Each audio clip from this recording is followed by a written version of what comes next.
It happened one night when my parents and I were hearing noises coming from outside of our farmhouse.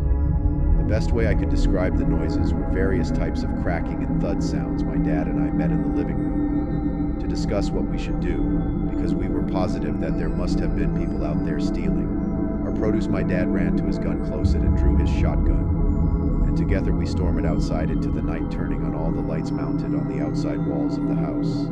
My dad apparently saw somebody because he started yelling, "Stop," as he ran to the crops.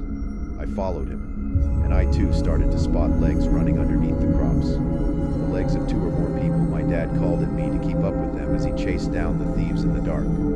Approaching the woods after running about 50 feet into the woods, my dad stopped and reached out his arm to signal for me to stop, as well as I was choking for air. While that of breath, I watched my dad as he stood in place, looking around us. I swear we were standing still for like 30 seconds. In silence. I didn't have the energy to ask what he was doing, but eventually I caught on. I saw what my dad was looking at. There was a person standing about 10 feet away from us, but all I could see was his face, since he was mostly covered by a bush. The sound of an October leaf crunching nearby revealed there to be another person, standing only 10 feet away.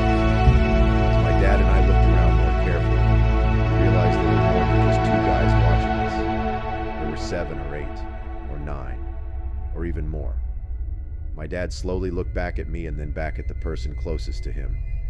What made the scene so much more disturbing, we could only see the people's faces, which were partially illuminated by the moonlight. My dad took a few steps back and broke the silence by saying, "We're leaving." We both started walking backwards, noticing the people were inching closer. At the same time, my dad waved. The shot got around to let them all know he was armed. We made it past the tree line and back onto the property. We sprinted back to the house. I'd never seen my old man run so fast in his life. He slammed the door behind him and watched the windows with the gun still in his hand. While I called the sheriff's office. The cops took a while to respond, about 15 minutes, and the 2 officers that showed up were very unhelpful.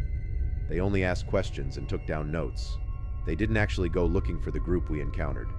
The cops left within 10 minutes, but it ultimately didn't matter because by the next day, nothing happened. So we assumed it was over, and there was never any follow-up to this.